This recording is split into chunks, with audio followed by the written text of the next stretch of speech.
you are here.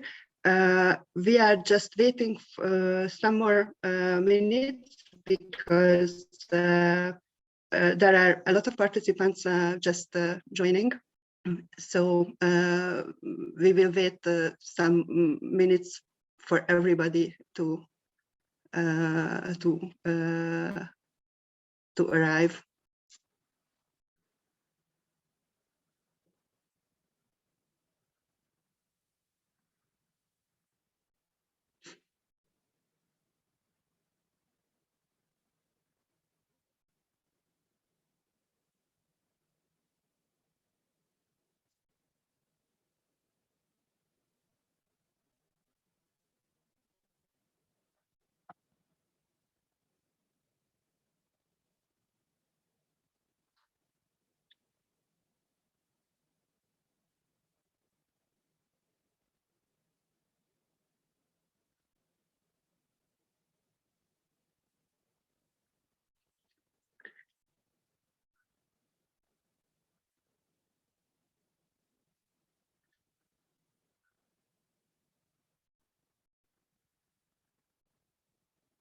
So welcome everybody. This is the ESVA Final Webinar, and it's really nice to see the number growing. I mean the number of participants.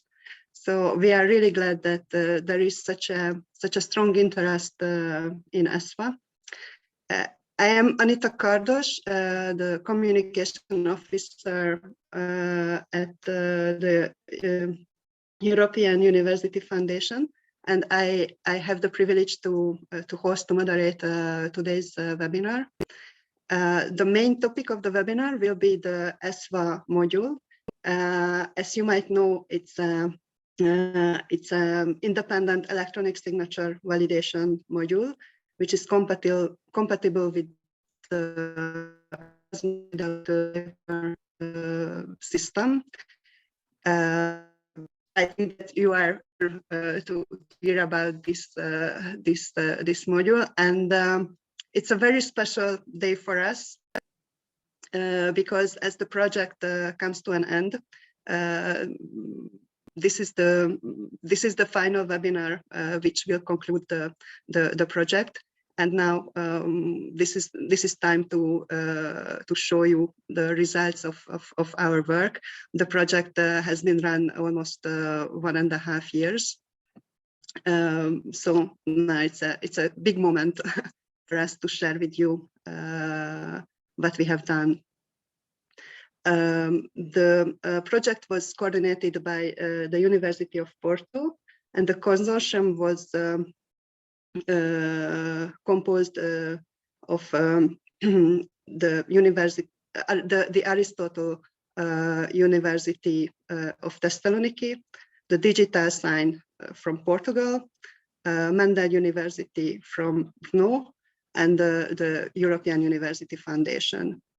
And the project was supported by a connection facility of the European Union. So you will hear more about the project and more about the products later during the webinar. So you can expect a very intensive 2-hour-long event today with interactive parts. You can see the agenda of the day on the screen. I hope you see it. We will start by a short introduction. We would like to give you some context to the project and why we found it important to produce a module like that, why it's important to validate electronic signatures. Then you will hear some words about the project itself, and we would also like to show you the concept in details, how the ESVA fits into the Erasmus Without Paper. And then you will have a demonstration on how to use ESVA. It will be a very practical part of the webinar with a lot of examples, with a lot of interactivity. And before the Q&A session, you will also get some users' feedback, some words from the testers, and let's say the first users of the module. You will have the opportunity to ask your questions at the end of the webinar. Before starting, I have to say some technical information. First, during the webinar, please keep your microphone off, not to disturb the presentations. You can ask your questions at the end, and when there will be some interactive parts, the speakers will give you some instructions how to be interactive. And the other important thing that please be aware that the webinar will be recorded, and this recording will be shared on YouTube later. It will be available for those who can't be here with us in person. So we can start now. And as I said, the first part of the webinar, it's a presentation about the context, explaining why to use electronic signatures and why validate electronic signatures. And I asked Serafim Gomes and Ricardo Martins from DigitalSign to give their presentation. Thank you, Anita. We'll start to share my screen. Okay. Hope that everyone is seeing now. Okay. Just try to open this.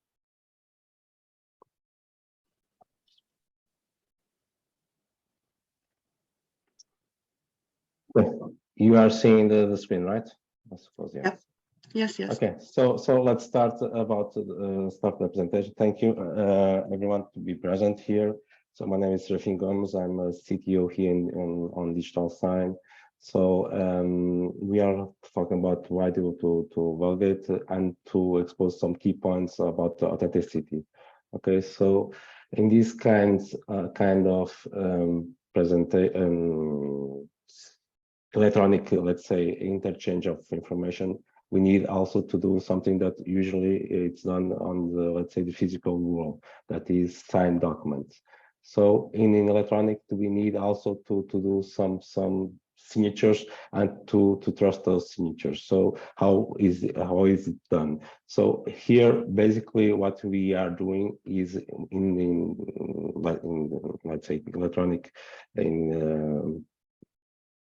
world, we are putting some data that is bind to some data that we want to say that we have signed. Okay, so basically this is, let's say, the idea of a signature. So there are several kinds of signatures. There are simple signatures that they are, let's say, not trustworthy because they are very simple. So they are called simple. So putting just a name on the email, just ticking a box or scan, let's say, my physical signature, put it in the Word document and transform it in PDF, whatever. So those are simple signatures that have, let's say, not a real secure way of binding, let's say, my signature to that document, because everyone or almost everyone is able to forge my signature. Okay, it's just a way to do a signature, but it has not a secure way to bind my signature to the information that I have written before. So after, let's say, the simple signature, there are something that is called the advanced signature that has a little more security on the issue. So basically, after this step, let's say after a signature, simple signature, we go to advanced, and in this advanced signature, usually there is issue a certificate to the user that's going to do a signature. A certificate is basically a piece of software that someone issue and to say that Serafim is Serafim, and it's a software that I have in my computer, let's say, and with that I can, let's say, try to authenticate myself. Okay, so with these advanced signatures, there are some rules to do that, and but basically they have some, let's say, idea who is signing, and technically we can bind, let's say, some text, something about in the signature where I can sign it, and then if something has changed on the data that was signed, let's say electronically, someone can check that and can detect that something was wrong. Okay, so this is, let's say, the next step. Here is, let's say, we have a little problem, not a problem, but something that has an issue.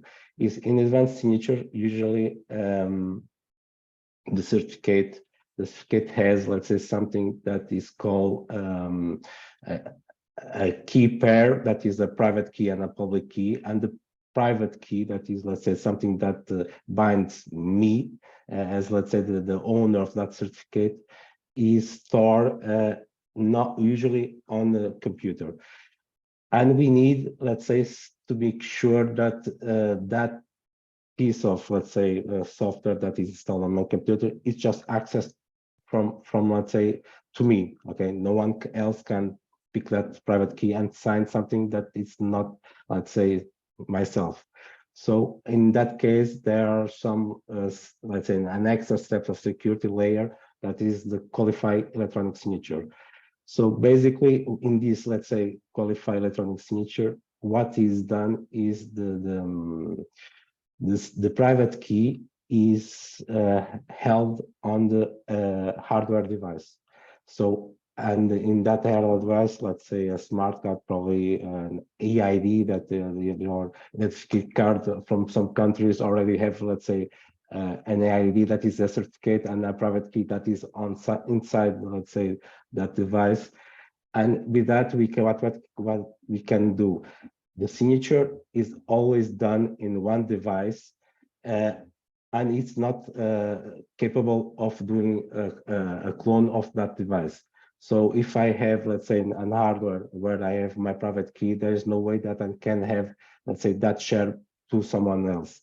So basically, this qualifies signatures is, let's say, the next step, where we also give, let's say, an extra security layer on, let's say, how the signature is made, and to make sure that everyone trusts that. So here in European Communion, what we have done is we have a list. Let me try to show you something else. But what we have done is a list of, let's say, trusted service providers, where we can trust, let's say, that certificate that was issued is from someone that is capable of doing that. And if he says that he is Serafim, you can trust that. And this, in, let's say, European Commission, is equivalent to handwritten, and it's all it is recognized in all member states. So this is, let's say, the most secure way of doing signatures. And here, let's say, starts, let's say, one of the issues that we want to make, let's say, some difference here. That is, usually when we sign electronic document, probably you already have an Adobe file where you have, let's say, something like this, where you have, let's say, a signature panel, and then you see all the signatures. At the end of the presentation, we will show some documents for you to see. But meanwhile, on that, usually the common person who doesn't understand what's, let's say, the technical part of all these signatures will just trust what he says here, okay? And here is, let's say, the big problem, because how the computer is, let's say, configured, because some of you are working on organizations, and that organization can have, let's say, your computers configured in some way, or don't have something that will not, let's say, the real validity of the signature, okay? So sometimes you can see something like this that says all signatures are valid, but it cannot be otherwise. So this is what we intend. It's to, let's say, to put this at work where you can double check that and to see some context of the signatures. So like I said, we have a certificate on this kind of signatures. Okay, I'm going to focus now on the qualified certificate. Okay, so we have a certificate, we have the content and the issue of that certificate. Okay, and in the qualified, like I said, it's important to see where the signature are made. If it's a smart card, that is a hardware. Also, this HSM is a hardware, but it's a server-side hardware, the cryptographic device. Or, for instance, in advance, that is in software. So this one, what we have, let's say, in terms of extra security is, after a private key is created on one of these devices, that private key cannot be exported. On the software, it's not like that. If I have a private key, I can copy it and pass it to another one. Or if my computer gets compromised, they can be exported private keys and then use them. So that's why for the qualified certificates, they usually they use the let's say, a cryptographic device to make sure that the private keys is just one and it belongs to the person that we are expecting to be signed or something like that. So this is, let's say, the contents of example of a certificate. Okay, so a certificate can have this information publicly. So basically, it has always the name of the person of the company. Right here, for instance, this is a standard. So here we can see the organization is DigitalSign. The common name is, let's say, the name that is on the certificate, to whom is issued the certificate, and then some extra information like email, for instance, the VAT number of the company, some internal information. So this is more or less the information, and this information is sometimes critical when we are validating signatures, because we want to see who signed it, and that is, let's say, one of the important steps for doing the validation. In Adobe, it's very difficult for us to do that kind of validation, because we have the signature panel. Okay, so we need to click here.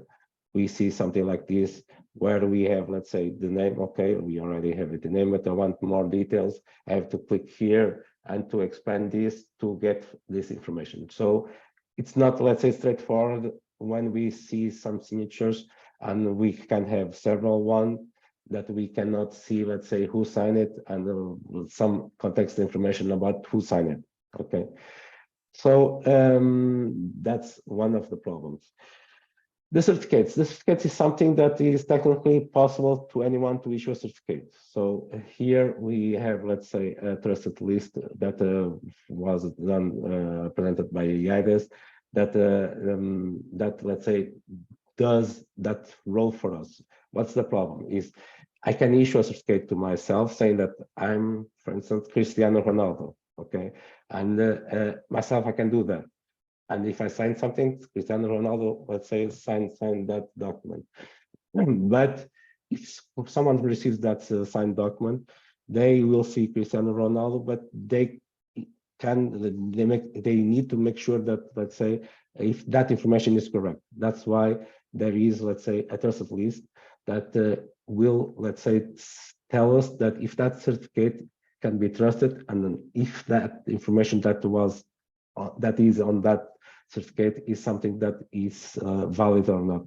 Okay, So for you just to sure this, you can use the link. But so there are many countries that have this trusted list in here in Europe.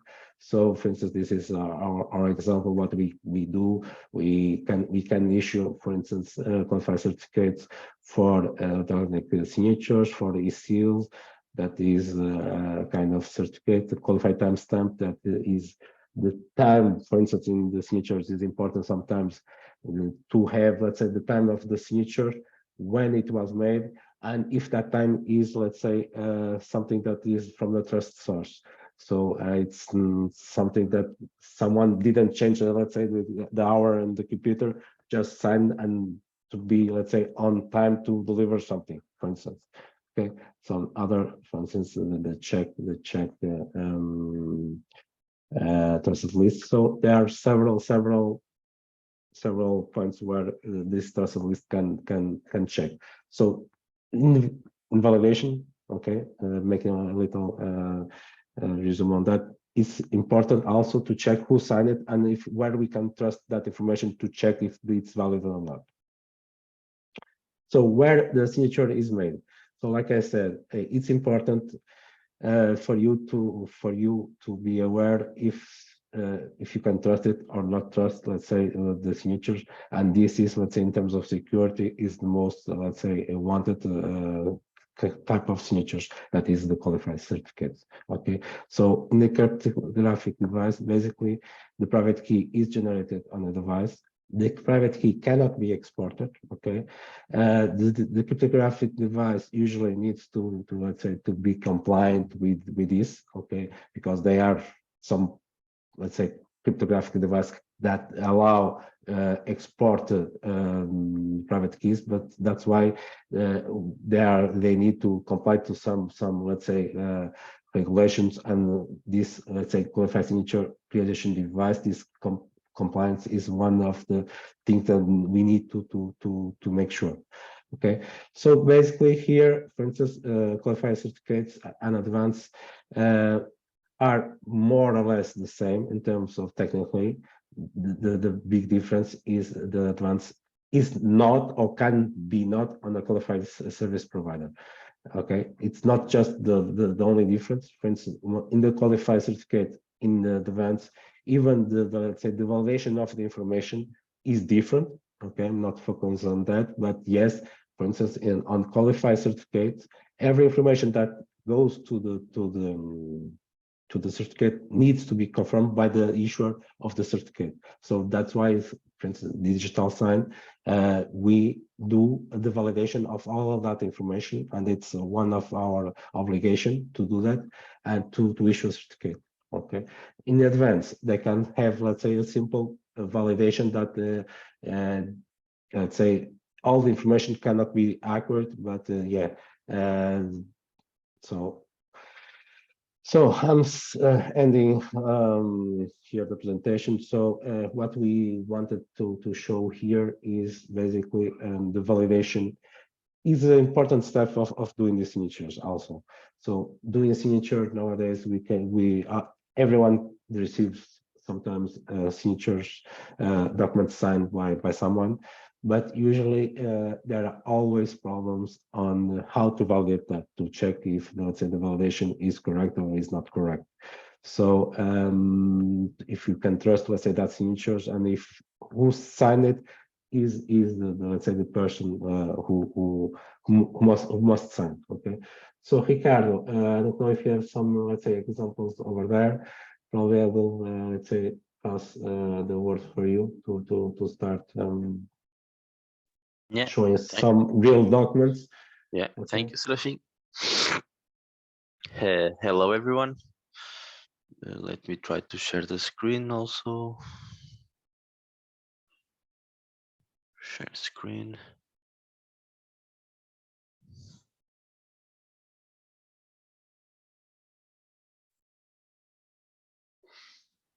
Okay, I don't know if you guys are.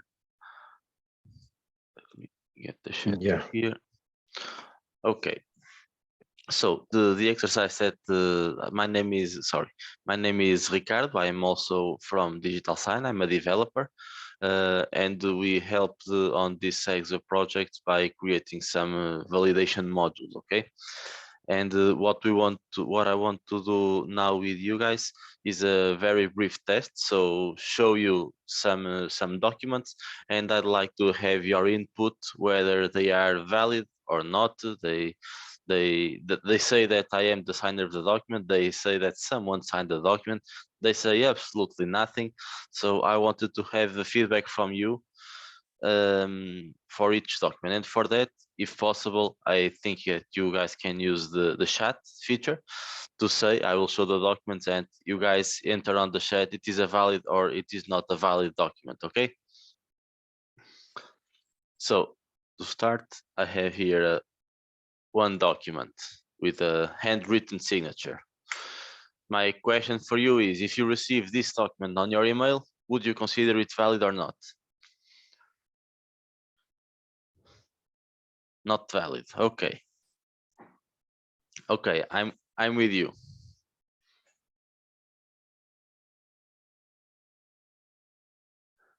Okay, totally right. What if we receive a document like this? Would we consider it valid? Would we consider it would we accept it as a document in our company or our university or from our student that is on Erasmus?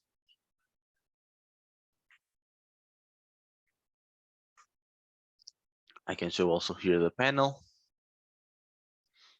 and show you the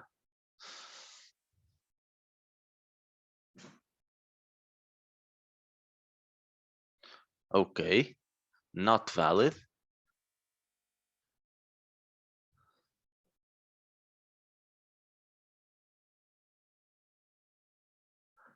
Oh, let me try to change the resolution to see if it gets a little bit bigger for you.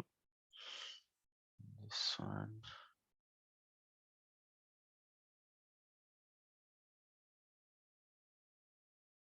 Okay. Is it better?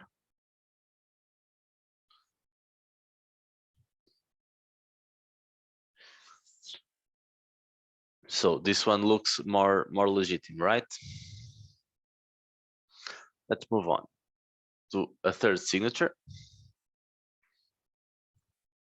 So this says that this is from DigitalSign.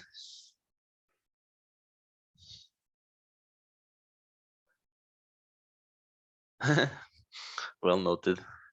But our student can be from Spanish, no, from Spain. I think that has no problem. The main point is if these documents are legitimate or not, if they authenticate the signer or not.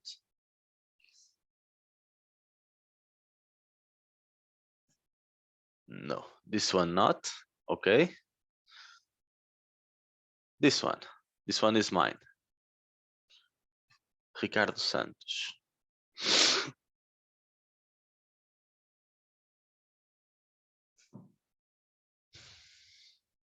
Okay, we have some yes.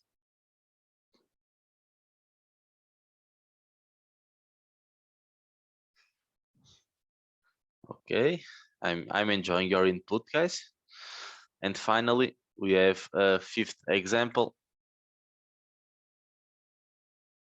that it is also a signature of my own.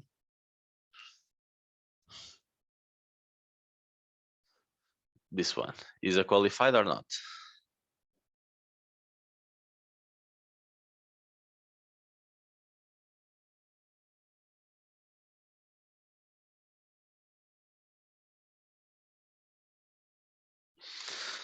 Okay, what I'm going to show you now is that although the Adobe Acrobat shows us that many of these documents are valid, they show us the green check, and in some cases you gave me a right answer. So actually some of these documents were not totally valid, but others were. Okay, and what we want to show you is why validating e-signatures is important. Okay, so one of the key components of this project is exactly the validator module. This document, this module can show us, so not just looking at the signature and tells us it is good or it is not. This document actually inspects the PDF document and tracks if the document was changed, if it was not changed, who signed it, which certificate, where the private key is, as Serafim just spoke a second ago. And here we can see a more in detailed evaluation of the document. So for example, this last document that I showed, yes, this one, we actually can see that it is a qualified electronic signature. So this document actually represents my own signature, my handwritten own signature. The second document that some of you guys said that it was good, it is absolutely not good. This, the second signature, some said not valid, others said that it looked better. This is not a qualified certificate. This is an advanced signature. I myself created this certificate for my own. I customized the image and I signed the document. So this signature has absolutely no value. The third one, that many of you told me that it was not valid, it is valid and it is a qualified seal. Okay, this does not authenticate a person, this instead authenticates a company, more or less. That's one of the key differences between a signature and a seal. But the end of the story is that the seal is truth. It was produced by DigitalSign and it is a qualified one. And finally, the last one, or this one, although it here shows in green too, this is also not a qualified signature. It may look sometimes, the Adobe Acrobat may think it is a valid, but it is not valid. Okay, so this is just a very fast preview of why validating these signatures is important, why whenever I receive a signed document, I should validate against a trustworthy framework like the ESVA validation module. I hope you have understood this very brief presentation that I just made, and I think I can now pass the word to the next speaker. Okay, thank you, Ricardo. So, like Ricardo said, this is an important part of validation. And for instance, just want to say something about the e-seals, where you saw, let's say, the company. Nowadays, we are seeing a lot of, let's say, e-seals by organization, because, for instance, here in Portugal, all invoices are demanding now to be issued with the qualified e-seals. And if you think a little bit, if you receive an invoice with the information to do a payment, you want to do that payment to someone that you trust, okay? Because there are lots of frauds where usually they receive invoice with information to do the payment, and they do the payment and they say that it's not, let's say, a legit company that made that let's say request. So just wanted to give you a little bit more context, because how important is this? And if we see there are lots of frauds that usually some of people don't know, but it's very important. Okay. So from DigitalSign now, I can share the word. Okay, thank you, Anita. Thank you, Ricardo. Thank you, Serafim. I think that I hope that these examples were really convincing, that the validating of electronic signature is an issue that we have to deal with. There are some questions from the audience, but I suggest to ask your questions at the end of the webinar in the Q&A section, because we have a lot of presentations and I'm sure that you will have a lot of questions. So at the end of the event, we can answer all your questions together. So now we can go to the other to the next presentation, which is about the project itself. So I think that it's clear that there is a clear need for validating electronic signatures. And in the next presentation, you will hear about the process, that how we got from the idea to the implementation, and what are the objectives of the project, and what its scope. So I give the floor to Filipe Alves on behalf of the University of Porto.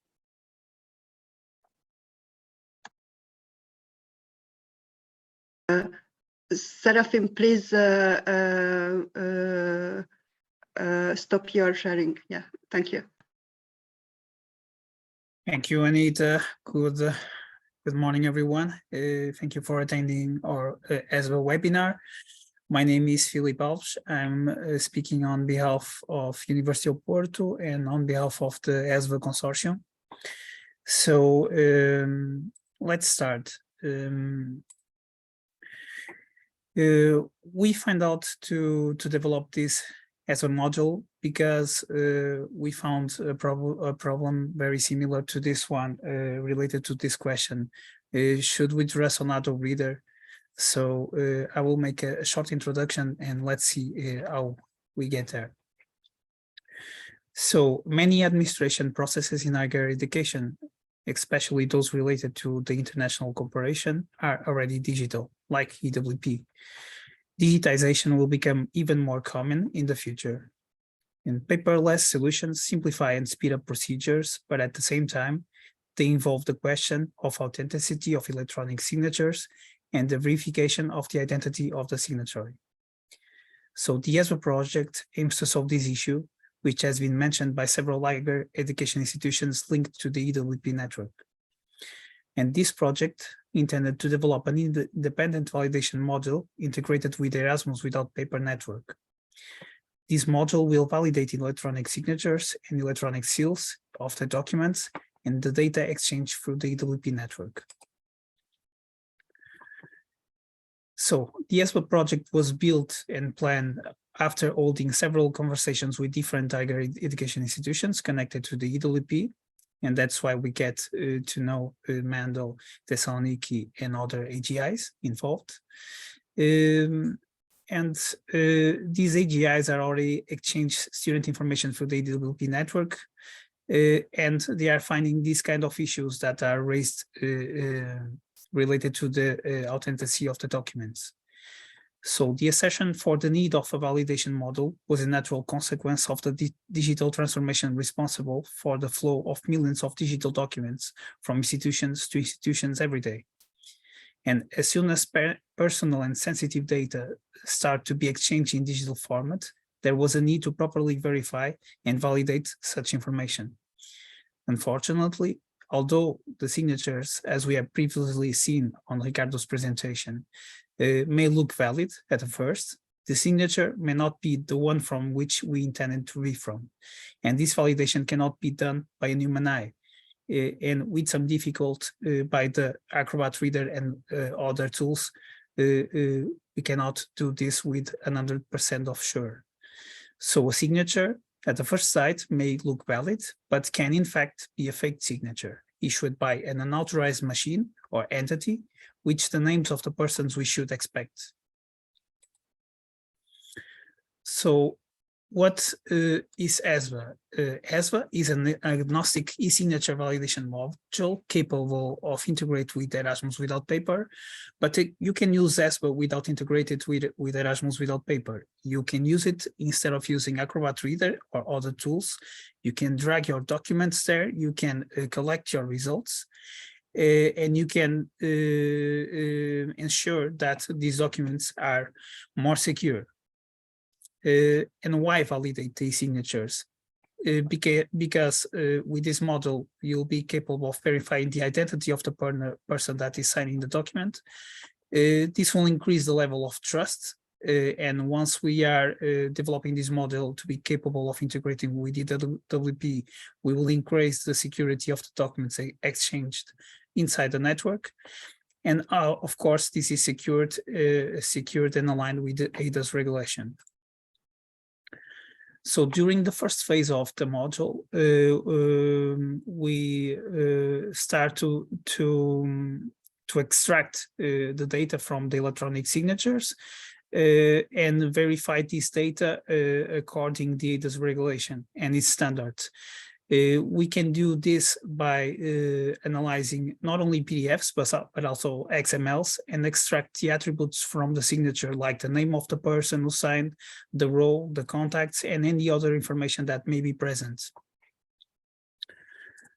So in the second phase, after build a module that is capable of extracting this data and analyze it, we built another piece of software capable of integrating this module with the EWP network, so we can match the information that we extract from the validator with the data that is exchanged inside the EWP network.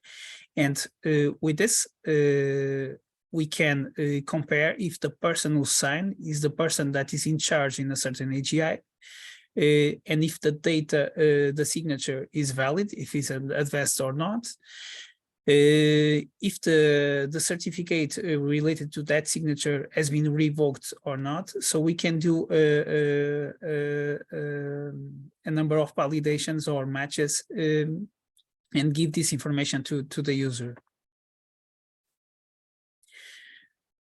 So presenting the partners of the project, we start for the European Foundation, University Foundation, that is a network of 75 universities from all over Europe, focusing in 5 pillars: students, staff mobility, digital higher education, policy innovation, employability, and active citizenship.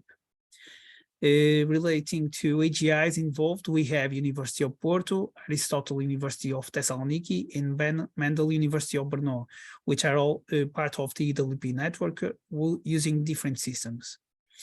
These institutions were carefully chosen because there's a huge need for the network to validate the data that arrives at their servers, even before getting to the end user. So Mendel and Thessaloniki, they are dashboard users, but Mendel is migrating now to an own system, and they will have their own node, EWP node. And we, University of Porto, we have our own system connected to an EWP node as well. So this will be capable to integrate with institutions that are using their own systems connected to the EWP network and to the institutions that are using dashboard. So this diversity allows us to make all the tests needed to make sure that the integrations will work for any AGI or organization that wants to use this model, regardless of their connection to the EWP network. So the targets and the main goals. The main target groups were the leaders of the AGIs, the administrative staff, the academics, and the students. And for each target group, there were specific goals in mind. For the leaders of the AGIs, the validation model will confer special emphasis in the secure digitalization of institutional procedures. For the academic or the administrative staff, it would allow them to effortlessly verify the authenticity of the signatures, hence the documents as well. General academics will be offered a tool that could help enhance the trust of their international documentation. And lastly, but not less important, the students. The process of validating their paperwork will be effortless, quick, and intuitive. So next, finishing steps. Later on, we will have another colleagues from the consortium presenting about the module and showing how it works. And during December, we will start with the first phase of launching ESVA, which will be the portal. So we will invite everyone, or at least the persons that are participating in this webinar, to start implementing ESVA on their side, the portal, so they will be able to test the documents, validate these documents, and start to extract some data instead of using Acrobat readers and other tools or other online tools to validate their documents. And next, after sort of tests, we will develop or deploy the second part of ESVA, which will be the module that will be capable to integrate this portal, this UI, and its API with the EWP network. Either it's an EWP node with an own system or a dashboard system. So thank you for your time. This was a presentation about the consortium, and I give the floor to Anita again. Thank you. Thank you, Filipe. Yeah, so I hope that this overview was useful for all of you, and it was highlighted also in this presentation that compared to other validation tools, the main special feature of the ESVA module is that it's compatible with Erasmus Without Paper. So this is the main idea. But how it works and what's the concept behind this idea? We will get an insight to this in the next presentation. So I give the floor to Theodoros Alexandrou from the University of Thessaloniki, the Aristotle University of Thessaloniki. So Theo, the floor is yours. Thank you, Anita, for the introduction. Hello, everyone. Thank you all for being here. It's our pleasure to have you in our final webinar for 2022. Let me share my screen.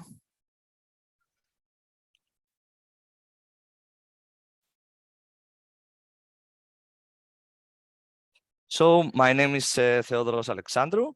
I'm working at Aristotle University of Thessaloniki, and today I'm going to present you how does ESVA module works and fits into the EWP network.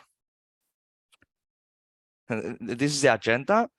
We'll say a few words about the EWP network, the ESVA module, and the available APIs inside the EWP network. First of all, what is the EWP network?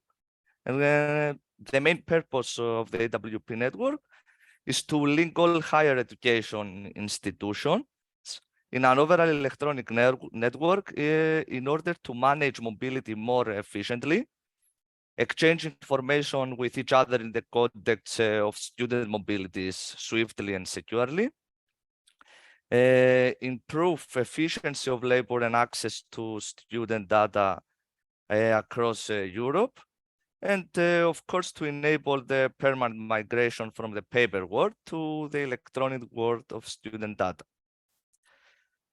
As you can see in the picture, we have three institutions, of which A and B are in the EWP network and C is not. In the EWP network, we have the main host registry with a catalog which contains all the institutions that are on the network, the APIs that they have implemented, and the RSA keys per host. We have host one, which it might be an institution itself or a third-party provider who covers some universities. If institution A wants to communicate with institution B to exchange, for example, let's say learning agreements with the institution B, both of them have to implement the LA's APIs and publish them in the EWP registry catalog. Institution A will ask the main host in EWP registry what are the URLs for the LA's APIs for institution B. The registry will reply back with the URLs, and the institution A will send a request to B and will get a response from it. Of course, institution C, as we said, which is not in the EWP network, will not be able to communicate with any institution in the EWP. And this is an example of the EWP infrastructure, where we can see all the institutions within the EWP network communicate with each other through the main host, the EWP registry service. EWP network has common standards as it's known in the EWP specification, so that all these institutions exchange data with each other, even if they have different implementations or hosts. And of course, the institutions without any mobility tool can use the EWP dashboard. Now, which APIs are available in the EWP network? And what are these APIs? The EWP network that interconnects a multitude of student information system, whether individual universities or third-party providers, which represent multiple institutions, through the use of APIs, which specifically are the connectors between the network and the users. Some of these APIs are the institution's API, which contain the shortcode of the university, some IROS contacts, and of course the list of the OUnit, organizational units, the faculties of the institution. The OUnit API has the faculties of a specific institution. API for the IAS between two institutions, interinstitutional agreements. The mobilities APIs for the student agreements. For example, the learning agreements, application, nomination, etc. And the transcript of records APIs. What are the documents that we can exchange in the EWP network? The document could be an XML or a PDF. As you can see in the picture, this is an XML response with a PDF attachment in base64 format, and its type of this PDF, it's a transcript of records. Now, let's say a few words about our ESVA module. As Filipe said, our module is an agnostic signature validation module, capable of integrating with the EWP network. And why we should use this module in the EWP?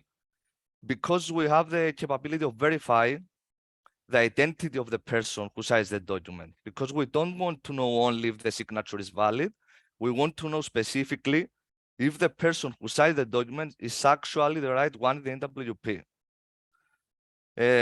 And also increasing the level of trust of the document exchange in the EWP network. Now, let's see an example where our module gets in this whole process. On the left side is the process of the student, and on the right side is the process of an IRO in the dashboard. Let's say that the student wants to fill his LA and sign in via the whole application. When student signs the LA via the EWP node and through the EWP network, IRO, who is the responsible person at the receiving and the sending institution, receives the signed LA in dashboard and is able to manage or sign it. Now, between this process, ESVA module is verifying and validates all the electronic signature in the document, not in the learning agreement, the document of the learning agreement, and checks if the person who signed this agreement is actually the right person in the learning agreement and the institution API or OUnits, if it's the responsible person, I mean. Okay, now inside our module, we have two parts. The first part is the signature verification and validation. And the second part is the attribute validation and content that check inside the EWP. We will explain, of course, these parts in more detail in the next slide. Now, in the first part of the module, we receive the document, the signed document, PDF or XML, and we analyze it because we want to know who signed the document, what is the type of the signature, self-signed, qualified, a seal, or anything else, the date of the signature because we want to know if it's expired or not, and of course, if it's valid and passed. For example, in this picture, we have 3 out of 3 valid signatures, so all this information provided in the ESVA module part 2, which receives the attribute information for further analysis, checking the EWP network for a similar information from the PDF to the EWP network, establish correlation between the information we have retrieved from the EWP and the attributes we have in the electronic signature in the PDF from the validator. And of course, it creates an evaluation report for final trust level assignment. This is an example of of the ESVA flow, we have explained the slides before. The document is received. We have the part one, we analyze the document and check the signature, the electronic signature, the PDF. The part two, take these attributes and check to the through the EWP network in the institution's API or OUnit's API for the person who signs the document. We create the evaluation table and show the information to the end user. Okay, let's see the information that are available in the EWP. What information we have about the persons in the EWP. On the left side, we have the information given by the validator, the ESVA validator, for the electronic signature in the PDF file. And on the right side, we have the information from the APIs that are available in the EWP. Okay, we know that the signature is valid from the validator and qualified. But also we want to know, as we said, also if the signature fields in the PDF match the signature fields in the learning agreement. And also the next step, the institution API or OUnit. I will explain this in more detail. Let's say this is the receiving institution signature. Okay, is valid, but is there a signature with this attribute, with this in the learning agreement with the same name, email, or shortcode? Yes, the receiving signature in the learning agreement, as you can see, has the same attribute. This is my signature. We have the Theodoros Alexandrou, the same name, and also the same email. And for the last step, we have the same attributes in the learning agreement who signs the document. But we want to know if this person who signed the learning agreement is in the institution API, is the responsible person for this institution or the faculty. So we want to check in the with the Hey ID, for example, out.gr in the institution API, if there is a person with this name. If there is not, we can check also with the OUnit ID, which is the faculty ID. In the OUnit API, we can search for this person in the contacts. And of course, if all matches, the signature is valid and the person who signs the document is the right one. And the last slide, the evaluation report presents the signature type, as we said, if it's a self-sign, advanced, qualified, sealed, etc. And the information that we have retrieved from the EWP, the name, the email, the role position of the IRO, the person who signs the document, the shortcode, which is unique in the EWP, and or anything else. That's all from me. Thank you for your attention. I will give the floor again to Anita. Thank you, Theo. Thank you for this overview. So I think that we have now a very rich insight into the background information of how this IT background and how the mechanism works and how ESVA is integrated to the EWP. And now we will focus on the other side, the user side. So we will have a demonstration with a very practical approach from the user's perspective, so your perspective. It will be a really interactive session held by Bruno Pereira from University of Porto and Ricardo Martins from DigitalSign. And also Theodoros will have a role in this demonstration. I saw the question that if the presentations will be available, and yes, they will be available after the webinar. But now we will jump to the demonstration.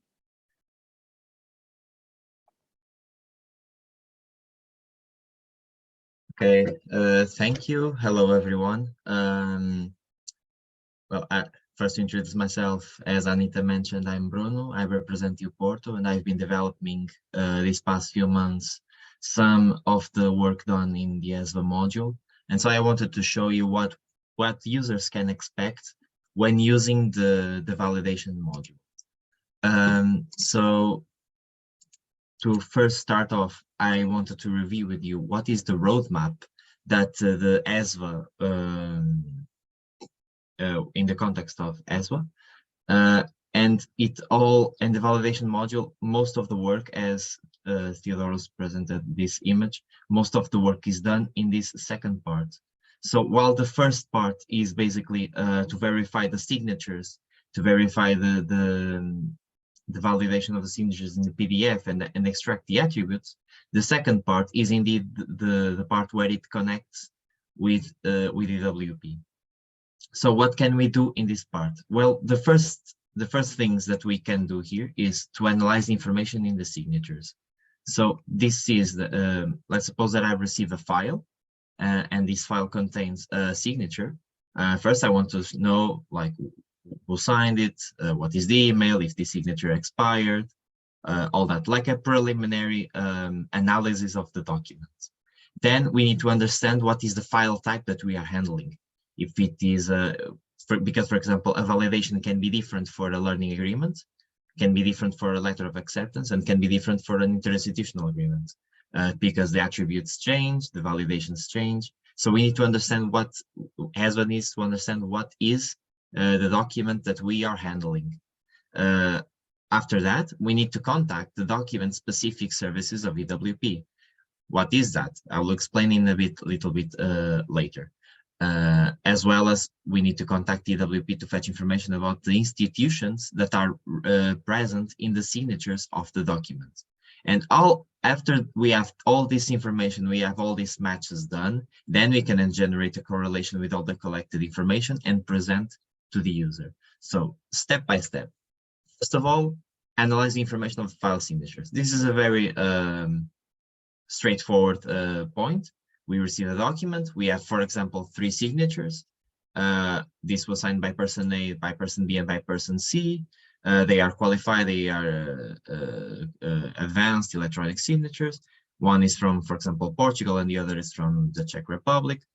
For example, if we have the seals, it may gives us some hints of what is the SHAC code of the institution, and it can also gives us the expiration date. And the idea is that the module will take upon all this and analyze this and create some messages and some logs for the user to know if the signatures are indeed correct or not, or if they are missing something. After this, we can understand what file type we are handling. Because, for example, if we have a letter of acceptance or an OLA, the most accurate API in EWP that contains information that these files may contain is, for example, the LA's APIs. While, for example, if we are handling a transcript of records, then we have a specific API for the transcript of records. So why we need to identify this? To contact the EWP specific API and fetch the most accurate information so we can make a match. How the module know what the file type it is? Well, we can do this in 2 steps. Either the user indicates in the ESVA, I am using an OLA, or I am using an IAA, or I'm using a DOR, or we can create a PDF template for each of these file types that the user can access and can fill in information and can sign and then submit to ESVA. And when ESVA receives the document, you will know this is, since this is an OLA, then I will contact an LA's API. And what if I have different files? What if I use in my Erasmus and mobility process a different file from the ones that are here present? Well, this is why ESVA also has an awareness component, because we need to push for a standardization in this process of mobilities across Europe. If we want to make sure that all the information is standardized everywhere, if there's this homogeneity of information in the network, and in the signatures and the institutions, then the closer we are to a more common process in mobilities, the better, the less room for error there is. As we can see here, we can also then, after knowing the file type, we can contact the specific service of EWP. Theo did a good job in explaining what information we can fetch from each API. This are just some examples. For example, in LAs, we can extract information about the haze, like the SHA codes, the associated interinstitutional agreement. We can extract information about the student that is going to perform the mobility. We can extract information about the persons who signed the mobility, and so on and so forth. Then we can make even more extended validations. For example, the information that is present in the Learning Agreement API may say that the person who signed the LA is, for example, Bruno Pereira, which is me. But if I contact the institution's API from EWP, maybe Bruno Pereira will not be in the contact list of that institution. So these are some other further more intense verifications we can make. For example, in this case, to make sure if the person who is signing the learning agreement is indeed a person that is present as a mobility contact in the institution, in this case of University of Porto. We can also make these validations in the OUnits API and check if for that specific faculty, if the person who is in the contact of the learning agreement, for example, is a person from the faculty. And regardless of the file type that we are handling, like the IAAs or the LAs, we can make this validation because the information will most likely be present in every other API. In the end, we will have something like this. We'll have this is what we have in the document, in the signatures of the document, and this is what we have in the APIs. And we can make matches, for example, between document and an API, or as I mentioned, between APIs. So, for example, if I have a document and in the signature I have the signer's name, I can compare if this signer's name is equal to the name in the contacts of the institution's API, or if it is equal to the name in the contacts or in the signatures in the LAs. So we will create like this sort of table, this sort of what matched and what didn't, and show to the user so we can have an understanding of this. So this is now a section for the live demo. So the live demo will be composed in 3 steps. First of all, I will pass the ball to Ricardo Martins so he can show you the user interface that has been developed in ESVA, and where we can see this first section to verify and validate and extract the attributes of the signatures.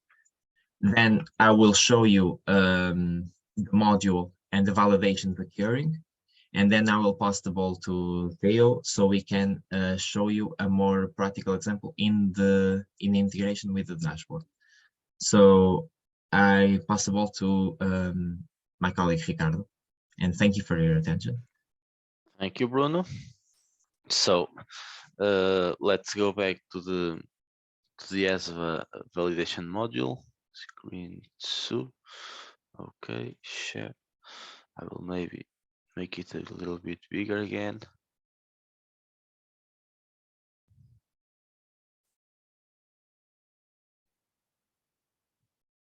Maybe too much.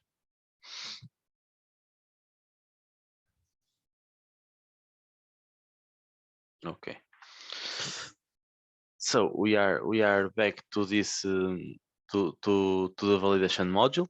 I will now go a little bit more in deep what this web service can give to the user that wants to validate a signature. I'm not muted, right? Yeah. So first of all, and starting by the signature that we saw previously made by me, a qualified certificate. Okay, we have here this summary of the information. What else can the platform give us? At any time, it can give us details on the certificate, okay, and the rest of the ESVA modules can collect this information from here to know who signed the document, the emails, some companies, NIFs or universities. All of those informations can be gathered from here, okay?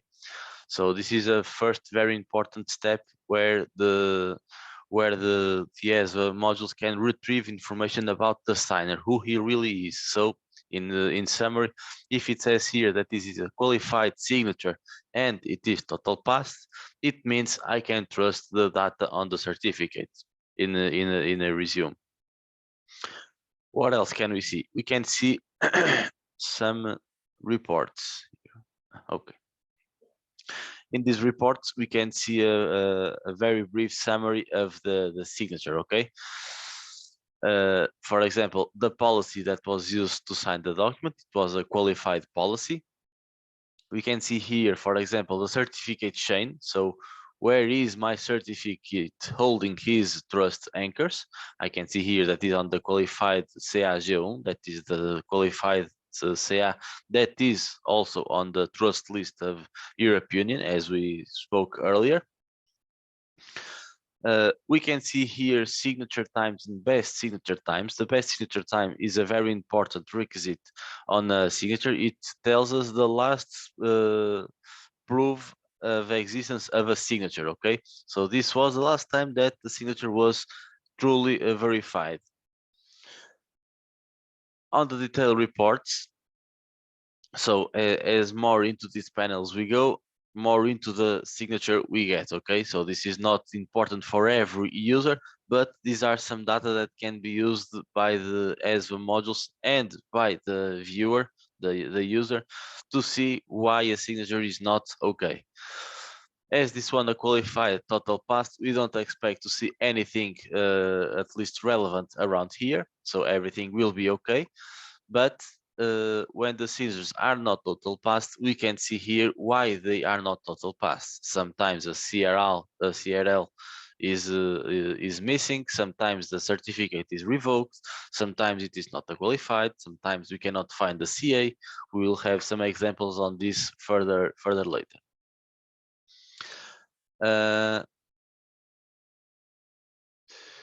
In the ETSI validation report, we can see, although this is not very a common point to check, the infrastructure that we are using to validate the signatures is an infrastructure provided by EIDAS. So EIDAS also gives us this validation report that has the information about the signature, the timestamps, the seals, everything we need to know about the signature, okay? Although this one has everything checked, okay, if we go to another signature, this one for example, we can see here some problems. So why isn't this signature valid? We can check here, unable to build certificate chain up to a trusted list. So it means that this signature was performed with a certificate that we cannot ensure what CA issued that certificate. So the signature is classified as an indeterminate age digital signature, an advanced one, okay? It says here the certificate chain for the signature is not trusted. For example, another thing that I want to call your attention, no, before that, this is from DigitalSign, okay, the seal. We can see it is a total pass also. We can see the root as we spoke previously. We can see here that it is not a signature, it is a seal, and we have we can further see the information about the seal. Naturally, everything is okay as it is qualified. All of these reports can be exported on XML or in PDF to save to later reuse, okay? So anytime I issue a document, I can bring it here to the validator to check whether it is valid or not. And if we want to save the proof that the document is valid, we can export it. This exported document will have a hash. A hash is a unique string that will identify the PDF being verified, okay? So by doing a hash operation on the PDF and comparing the hash with the one presented on these reports, we can have the fully trustworthy notion that the document that I have on my end corresponds to the validation document that I have in my other end. One thing that I want to catch up with you is this. For example, we have here a signature that was performed with a qualified certificate, but the certificate, the private key, is not stored in a key SCD. As Serafim said in the beginning of the webinar, it is possible to have certificates that are qualified and that are not qualified, and we can have the private keys in some key SCD module or not, or on software. There are some certificates that are qualified, although their private key is on software, not on a key SCD. These types of certificates, although they are qualified, they produce an advanced signature.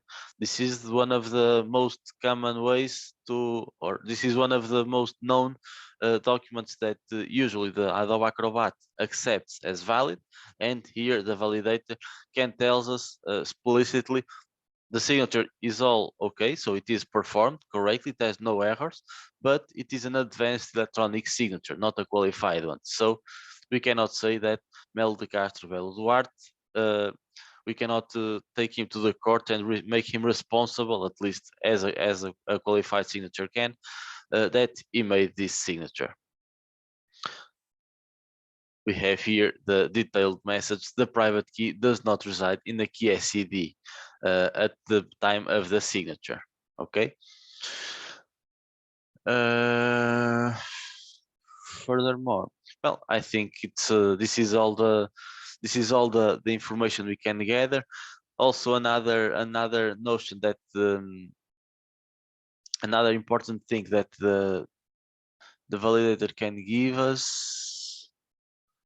I don't have here any example, but I can tell you. Another thing that is very important when we validate the signature is for how long the signature will be valid. So usually some certificates have a validity of, let's say, 1 year, but sometimes you may want to sign a contract and you want it to remain valid for much longer than a year. Okay, this digitally is ensured by the long-term validation signatures. Okay, and this tool, although I don't have here any example on my hand, this tool can also check whether the documents are LTV enabled or not. So basically, when we see here the signature format is on the B is the baseline parameter of the signature, it means that this signature will expire as soon as the certificate itself expires. So if I download my certificate, open, I can see here that my certificate will expire on 30 March of 2024. From this date on, this document will no longer be considered valid. Okay, but if this document was on LTV, instead of looking to the expire date of the certificate, I would look to the expire date of the CA that issued the certificate. And many times we can achieve validation times like 10, 20 years, much more than 1 year or 2. This is also very important to check when we validate the signature, because if a user or a student sends us a document signed with his certificate and it is on the B format, probably that signature will not be valid through the whole process or through the whole time of the Erasmus process. I don't know how many times the user can be on Erasmus, but there's a possibility that the signature expires very soon, and that will invalidate the process of the juridic process of the signature. And I think that from the UI, it's all that I have to show you.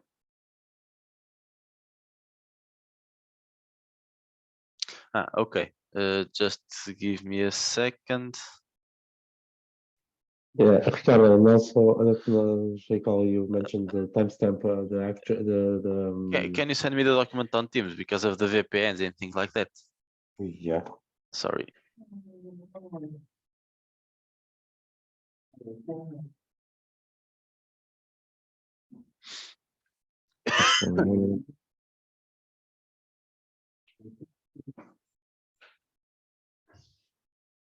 Yeah. So also I mentioned about the hour timestamp, if how they can check the.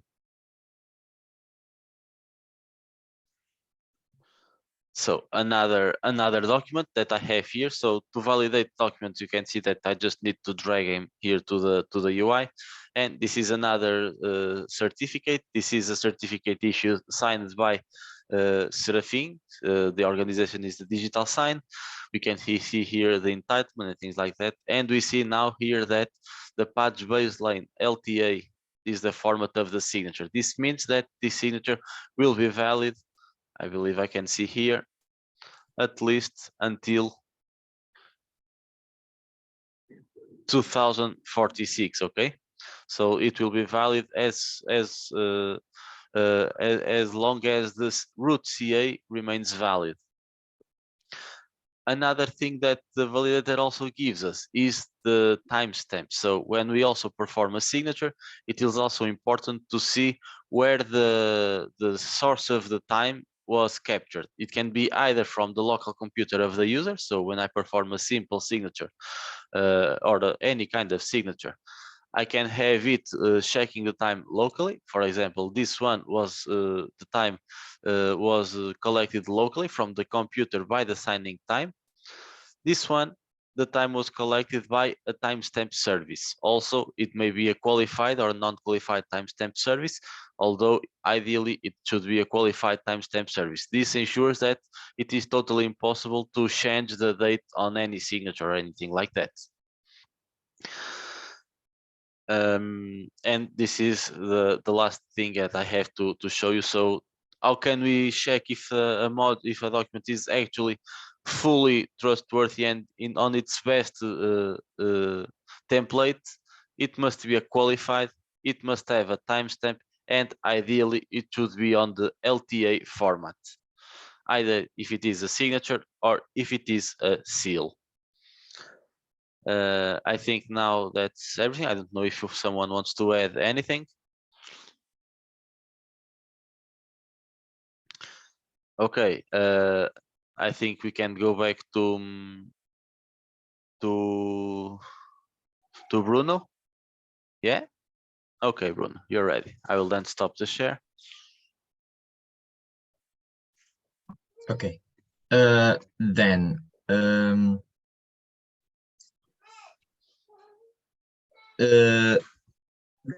after we have the information about the signatures, it's time for us to contact EWP. And how will this work? So it depends.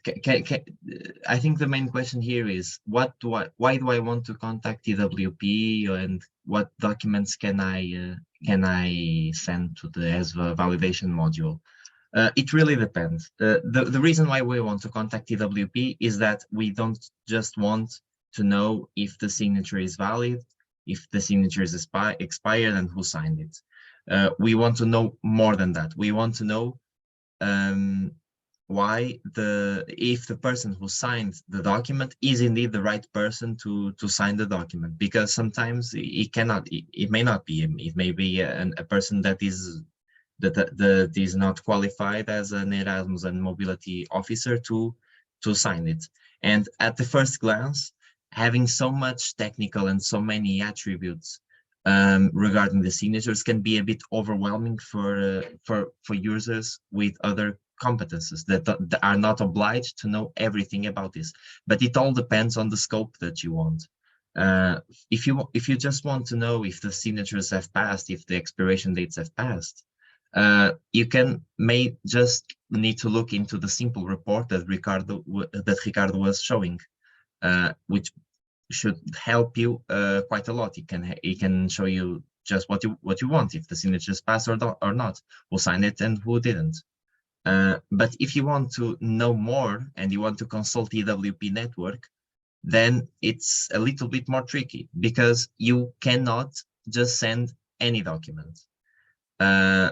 if you want to contact DWP, if you want to contact an institution, for example, if I want to contact University of Porto and ask for information regarding the mobility, I will need to know to let the Porto know what is the mobility and who are the partners between that mobility. So, and that all that information, how will ESVA know if the idea of the mobility and the partner institutions? This is why we need a special PDF. This is why we need to create a PDF in which we can specify what the information that we want and then sign it. So what is the idea here? The idea here is that, for example, if I in the demo that I will show you, we started by creating an agreement between Porto and Thessaloniki. So we have a mobility on one with a particular ID. On one side we have UPPT, Porto, and the other side we have unifoundation.eu, which is the dashboard that is Thessaloniki is representing it. And after this agreement was created, then we can open the PDF, fill in the information, sign it, and send it to ESVA. That way, ESVA will contact EWP, will retrieve information from the already existing agreement, and then compare the information. So let's take a look at this screen right here. So this is just a way to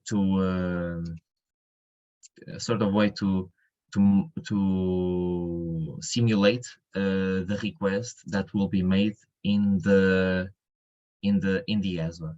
So the first document that I already made a request here.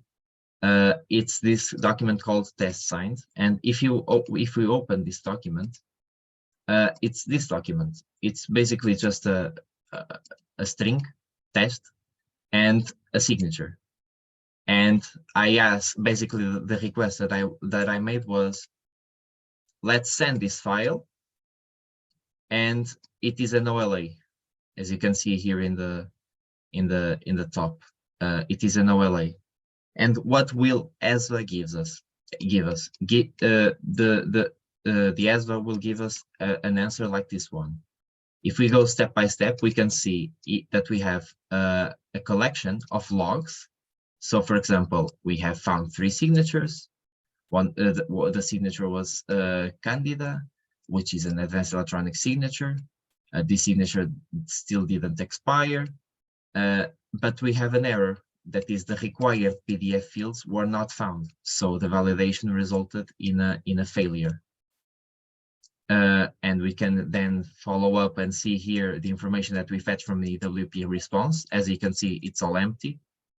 And we can also see the information that we retrieved from the signatures, or at least which is basically what Ricardo showed. But this is just what we need.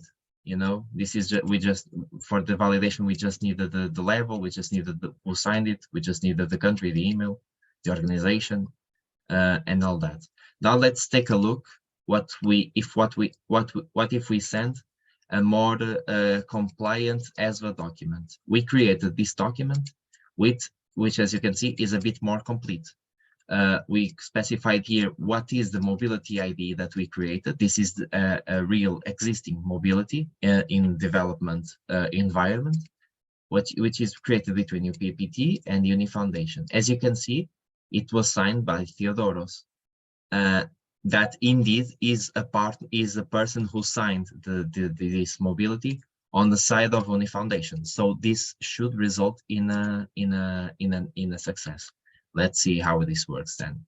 I will send request, and this will take a little while. So we'll wait a bit. But yeah, the overall of the response that we will, the overall of this response is that it will contain the collection of the messages. It will contain the information that we fetch on both sides, and all that. Okay, let's wait just a second.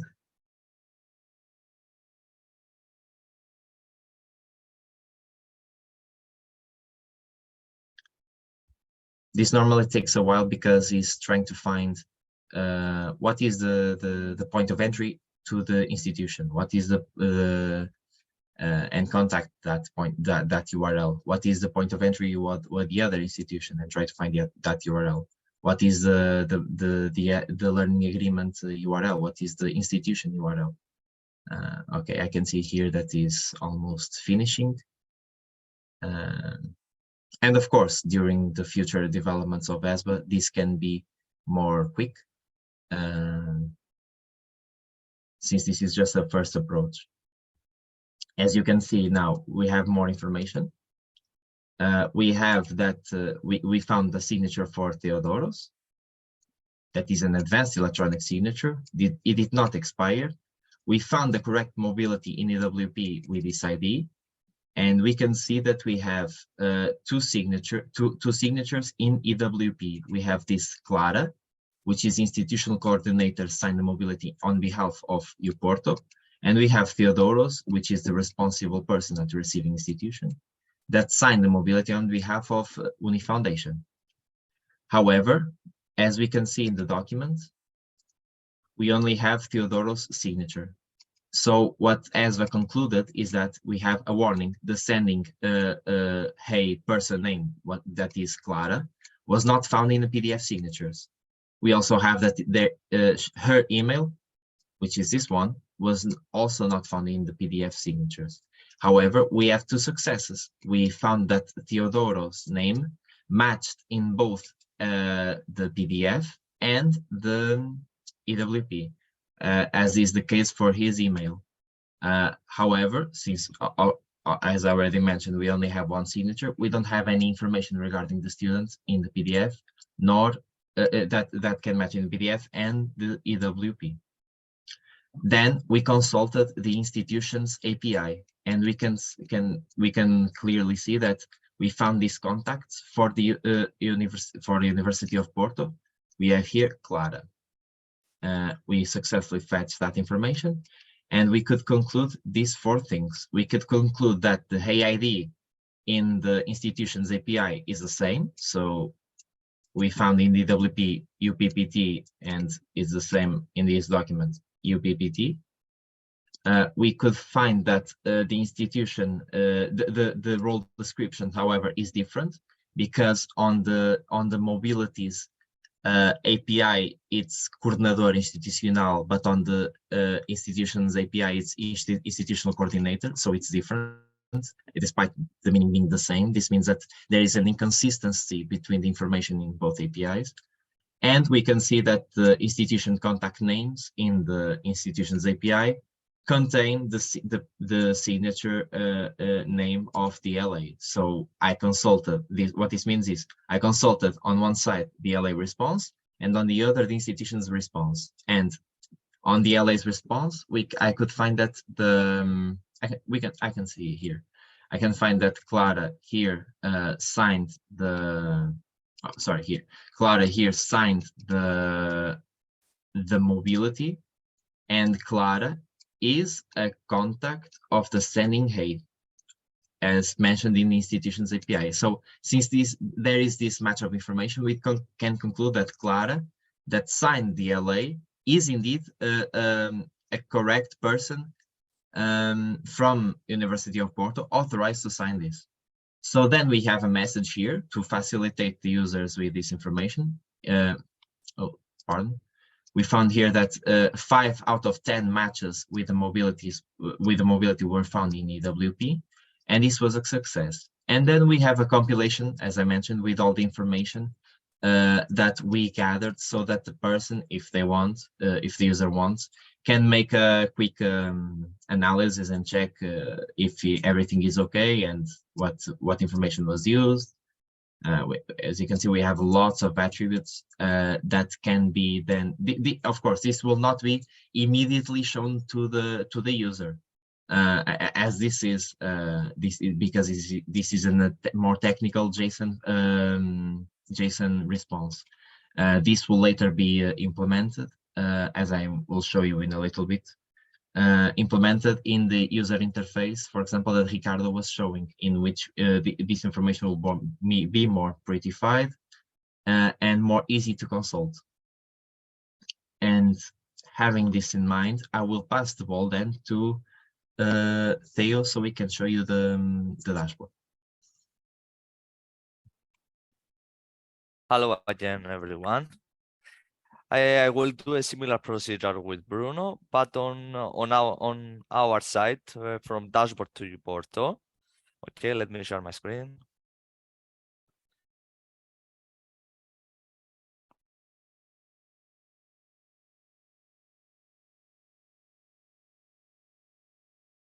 So first of all, we have a real existing learning agreement, the dashboard. As we can see, the LAID, the status of the learning agreement is signed by student, sending institution, which is dashboard, and the receiving institution from Porto. The student personal data. I just want to say that this LA is on development mode. Environment. So we have the sending institution. It's a testing account we have in dashboard, looks testing, with my signature, Theodoros Alexandrou, and my email, and the receiving institution, University of Porto, with the responsible person is Clara, and then her email. So from dashboard we can download the PDF of the LA or in the LA application. Wait a minute. So now we are able to make the first part, as Ricardo said.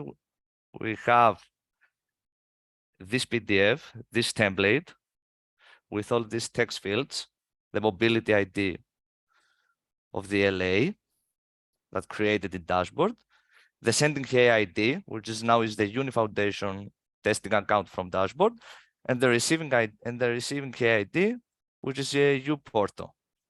And below this template, we can see the real PDF of the learning agreement with all the information. And we can see in the signature, we have only one electronic signature, my signature. So we can test it on the validator, first of all. Here is the validator. We can take this, we can parse this PDF inside. This is the PDF. And we can check the results from the user interface. Okay, validator found 1 out of 1 valid signature, my signature again, which is valid and qualified for the first part. But as Bruno said, we want to know also in WP if Theodoros Alexandrou is the right person who signed this LA, and if the LA contains this person. So I will make some tests machine to machine from the backend. Our server is running. Again, we have this route. The type is learning agreement, and this is the PDF file that I have shown you. So I will send the post request. And we can see in the console now the results.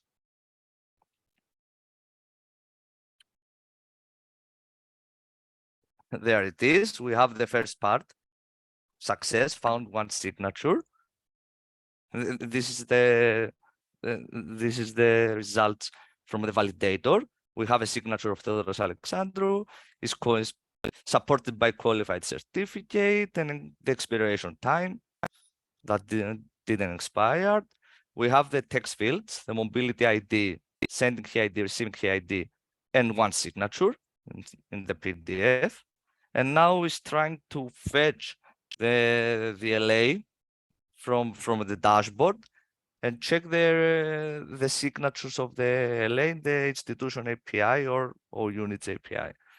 Now we can see the URL we have in dashboard, the testing URL for LA's get endpoint for Uni Foundation testing account. We fetch the learning agreement successfully. We have these results, found correct mobility with ID 5613. Some information that Theodoros Alexandrou with this email is the responsible person at the sending institution and signed the mobility on behalf of Uni Foundation EU. And Clara from U Porto with this email, which is a institutional coordinator, signed the mobility on behalf of U Porto. Now we have also two success logs that sending a signature person name Theodoros Alexandrou match in the PDF signature because we have my signature. Sending ID, saying a signature person email, my email match also in the PDF signature, and some warnings. This warning is because we have only one signature. We don't have the student signature in the PDF. And we don't have also the receiving person's signature. That's why we have these warnings. We have also this error because in the institution API of Uni Foundation, our module didn't find my name because it makes sense. I'm not an IRO and I'm not including the institution API. Now it's trying to fetch after the LA. Is trying to fetch the institution's API to check if this person is also in the institution or in the faculty. From the side of U Porto, this is the URL of the institution API of U Porto, and we found that the contact from University of Porto, Clara, found in the institution API. All the logs are success. Fetch information from U Porto institution. The HID contains is equal to the mobility shack code, up.pt. The role description is equal also. The contact name is equal to the mobility signature, Clara. And the contact email is equal also to the mobility signature email. Okay, that's all from me. And of course, this is a machine-to-machine communication. In the future, we will all these in the results will be displayed in the user interface of ESVA, because I saw a question that people can find the link to upload the PDF is not ready yet for the user interface, only the backend now. So I will give the floor again to Bruno. Thank you very much for your time.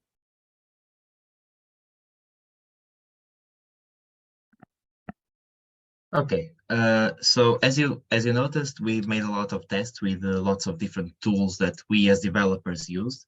But of course, putting our shoes putting our feet in the shoes of IROs is a different topic altogether. Of course, people will need a more easy and intuitive access to all this information and all access to what matched and what didn't. So the plan here is in the future to include all these matches that Theodoros showed in the UI that was shown. So for example, we have here an example. This is in purple, and the most of this screen is the UI that is existing. So as you saw Theodoros do, he just drag and drop the PDF here, and it immediately fetched the validation, and it showed the results that Ricardo has shown you. However, we can add a button here, which is to match the analysis of the document with the Erasmus network. And just by clicking this document, we can also drag and drop. But beside, if not only appearing the information about the signature, but include also another square down below, which will have the information of the logs and the matches that were shown in my demo and the Theodoros demo. So basically what this means is that the action of me calling this link, this URL with this file as a parameter and clicking on this button will be represented in the future by checking this checkbox to make the analysis with the EWP network, and drag and dropping the document here so it can appear also this square down below. If I don't check this checkbox, only this first square will appear. Also, and yes, of course, the idea is to include these messages in a more prettified way, and also this information in a more prettified way in this square with an option to see more details. Now, what also this means for RROs, a bit complex to implement this in their own systems. What should we do? The idea here is that ESVA, we understand this pain and we want to ease this burden to the universities. The idea here is that we in the first phase of launching ESVA, we compile the code so we can distribute to the universities in a way that they just need to download the code, put in their own service, specify one or two things, configure one or two parameters like the certificate that they use to access the EWP. As you can see, as you may know, for example, if I want to contact an endpoint of an institution in the EWP, I will need to be authenticated, so I will need a certificate to authenticate. This is one unique parameter that each university needs to configure, of course. But this is the idea. We give the code, to the UI, we give the code to the validator, that because it will be the same in each university, and the university just needs to install it in their service, configure one or two things, and put it running so we can use with their own systems. Of course, this is the idea. So the future is that we will fight that to have this available to you and make this a good experience for people to use, and to be more easy to validate documents, to be more easy to fetch the information in the WP, and to make a more homogeneous access and consistent access to the information in all the universities. And with this, I can conclude the live demos. I thank you for your attention, and I pass the ball back to Anita. Thank you. Thank you for the demonstration. We have a lot of questions, just receiving the questions. Some of them were already answered during the demonstration, but all the other ones will be answered soon. Please use the Q&A function. You find it just next to the chat function. But before that, we have one more point on our agenda. So we wanted to share with you some users' experience. And since the module has just been completed, we invited the testers who are actually the first users of the module, and we asked them to share their views. So we will have a short talk with them, and this talk will be led by Michaela Menshikova from Brno University. Good morning, everyone. I just would like to ask our colleague Martin Langr to join in the questions. My task is to guide you through the testing or maybe to some testimonials. And I will first ask our tester from the third-party tester, Jiří Mach, a question. What did the testing process entail, actually? And what were your findings as a third party? Hello, Misha. I have prepared some short presentation for this answer. Okay, I will share my screen. I think everything is okay. You can see my screen. Okay. Yeah, that's perfect. Yes, Jiří. Yes. Perfect. Hello for everyone. My name is Jiří Mach, and I am from the Czech University of Life Sciences. And what was the first question? Okay. I've prepared for testing documents, not only PDF, that are commonly used at the university. Some had one signature or some more. And I also tried a PDF file with several sheets where each one was signed and everything went correctly. You can see the screen with the conclusions. And I also went through the technical description of the signature and didn't find any problem. I also verified that the validator does not have a problem with Czech diacritics. And here is a screen. You can export the information from validator. And this is, of course, the second question. What do you think about the usability of a module and overall effortless for the users? I think that the application is very simple and usable. And as you see the screen, by drag and drop, I'm able to check the file and I have results in a few seconds. And I have also indication of the results of what I needed. And the detailed report is also available, which can be exported for other activities. And the third question is, as someone who works closely with mobilities, you can see the question. I have discussed this question with my colleagues at the university who verify the authenticity or validity of a signature. And yes, such a tool would help them. And they can use it for any electronic documents. You hear many examples, but I think it's usable for other electronic documents who has the signature. And what is my conclusion? I think the validator is very simple and usable for users. And I believe that it will help many users and could be integrated directly into the dashboard, for example.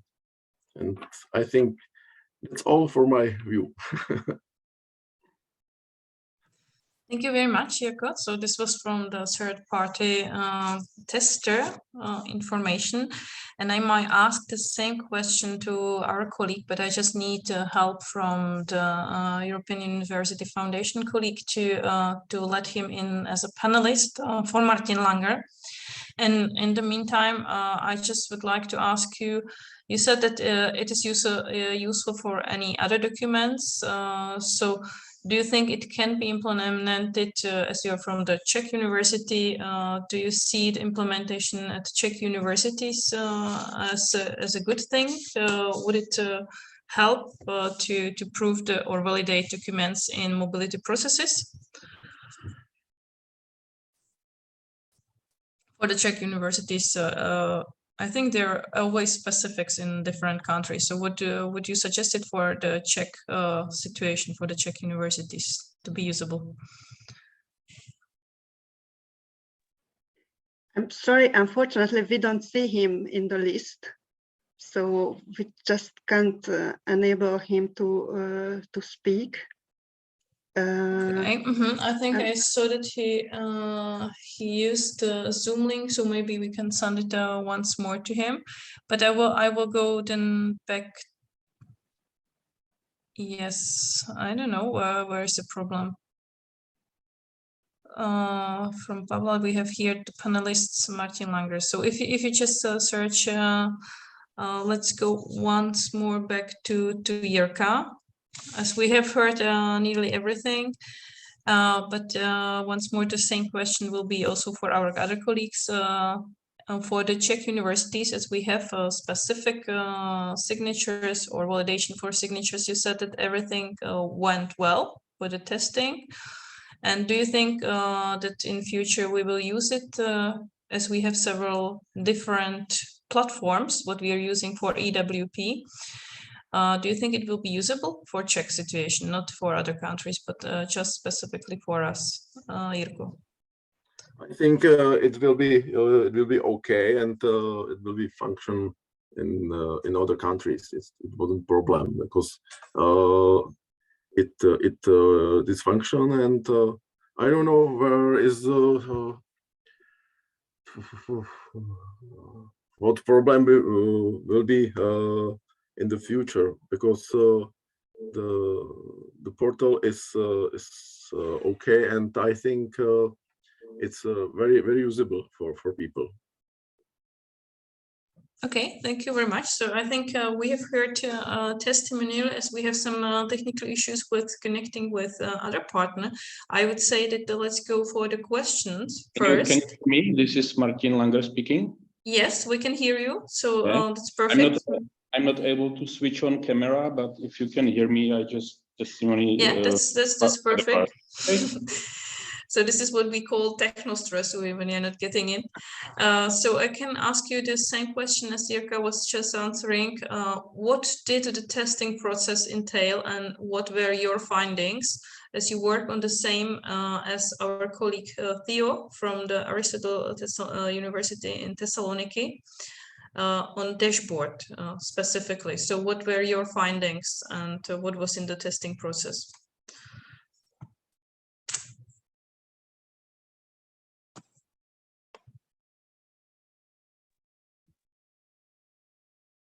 So now we can't hear you if you are not muted. So what's it? I just unmuted, but camera doesn't work. So never mind. Don't worry. So we tested phase 1. This means extraction of the information from electronic signatures and electronic seals.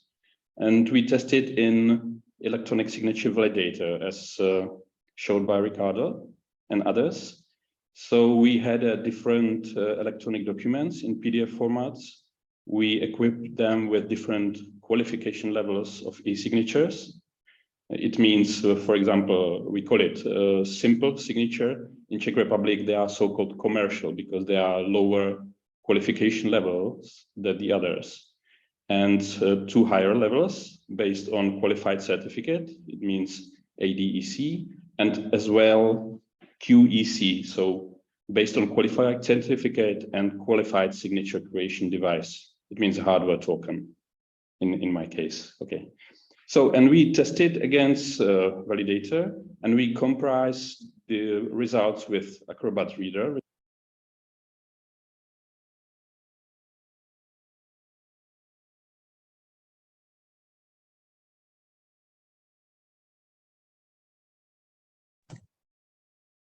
I think we lost you again. Is it maybe with the microphone, something?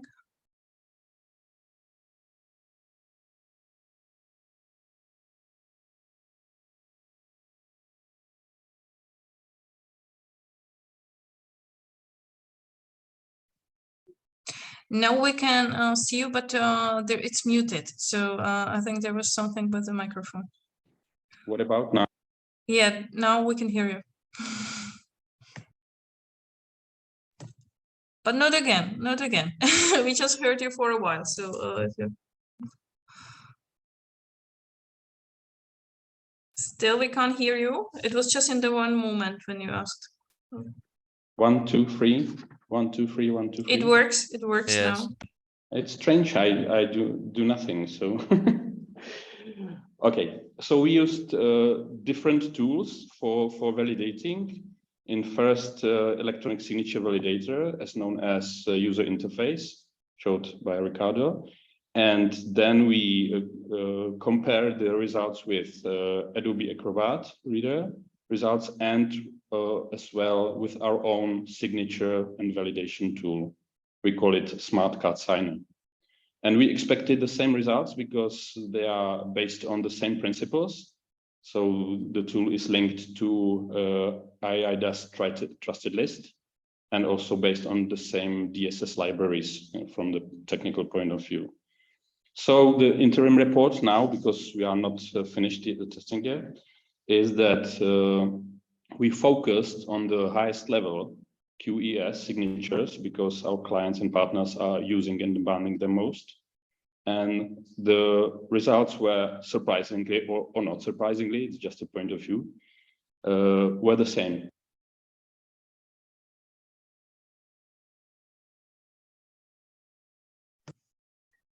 No, we lost the voice again. So we heard it only for that it was the same, the results from all of the tools. The results was the same. So let me show, because one proof is better than 1,000 words. So let me just give me a minute if I will be able to share my screen. So.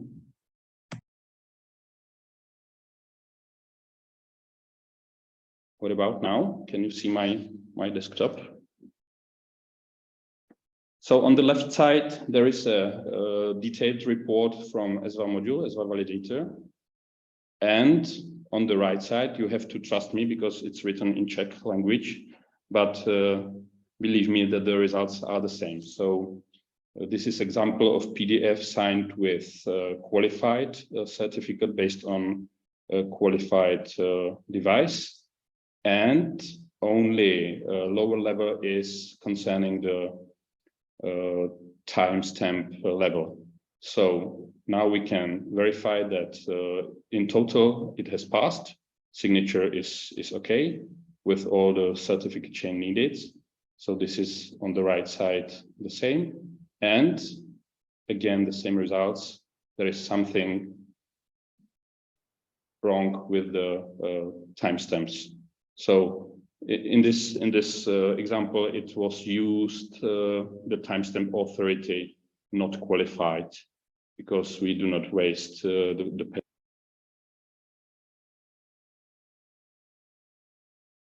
We lost the sound again. I'm not sure why it happens, but it stops my audio. Okay. Now can you hear me? Okay. So the left side is ESVA validator and the right side is our own tool. So the results are the same. And as for the second question, if it is what is our opinion about usability? Yes, and how effortless it is for a user, and how you see the usability for the universities, especially in the connection to EWP. Yeah. So usability as the module developed now we are in the phase 2, I suppose.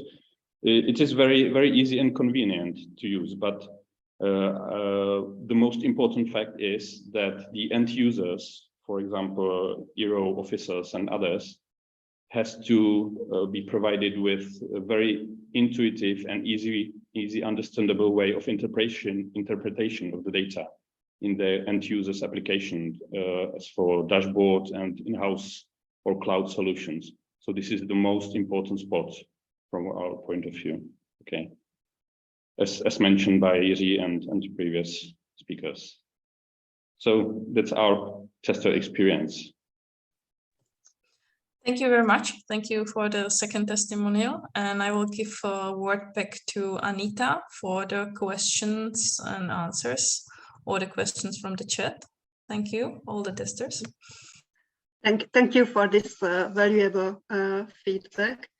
And we hope that most of them will soon use the ESVA and will get some positive experience, some good experience about it. And now the floor is for the questions, and sorry for the delay. I will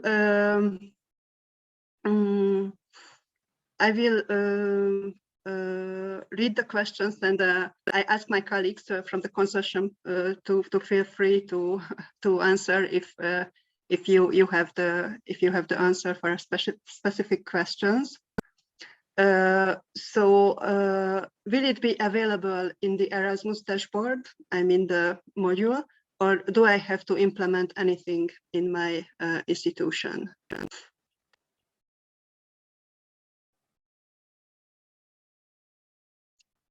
I think I can take up on this one.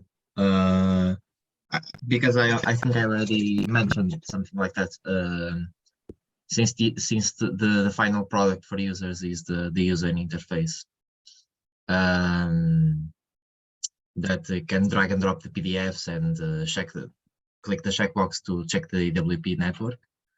I think the only thing that they will need to implement in their own systems is that code of the user interface. They don't need to implement, like develop the code for that.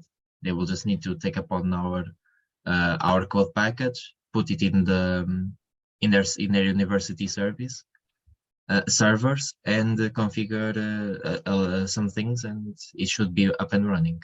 Because since it behaves pretty similarly regardless of the university, I think that's the only thing they would need to know. They will not need to develop like for example an entire from scratch EWP node or something like that.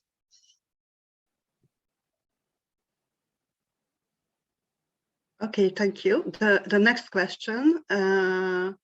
If I understand correctly, ESVA module is a proxy that each EWP node will have to implement for its users, right? Or it will have to be implemented by all EWP nodes so as to have a real added value.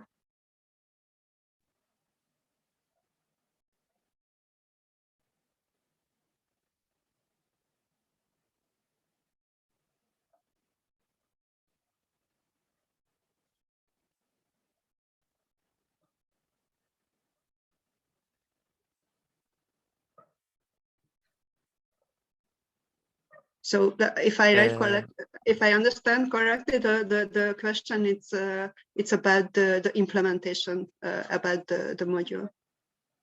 I think Anita is a similar answer from Bruno. That they have to integrate the code, the package of the code, and it will work for any university.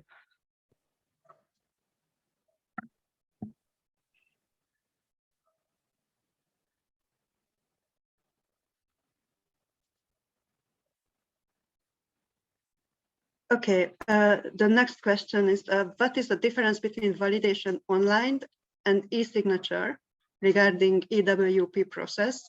And what is the level of security requested by the Erasmus program for all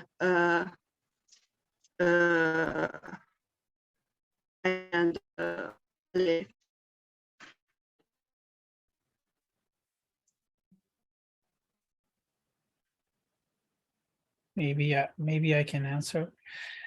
So the documents are being exchanged through the AGIs, and as we know, sometimes people sign manually, then they digitize the documents, they send the documents through email, and when we reach the end of the mobility or during the mobility, we think that the documents are okay for to be audited, but sometimes they are not, and we are putting technology upon technology, and we are not solving a problem.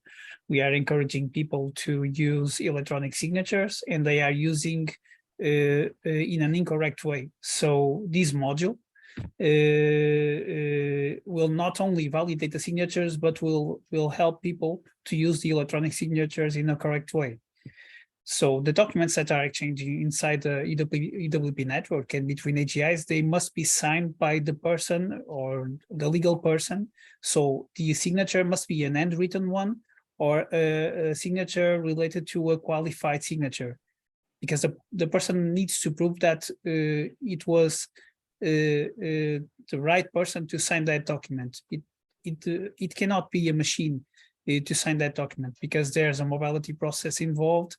There are funds involved, and etc. So we are replacing the process of signing manually for a process of an electronic signature.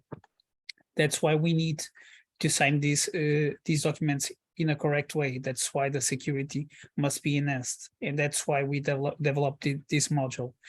And as a resume, we will have two pieces of the software. We'll have the portal with all the DSS libraries, where any entity linked to the EWP or not will be able to install these on premises. They will be able to check the documents and collect the details from the signatures. So this can be used in this way, or this can be used connected to the EWP, and there will be two ways to connect to the EWP network. Either they are connected through their own systems or nodes, or either they are connected through the Erasmus dashboard. So we are serving all the use cases. There are two, but we are serving the two use cases.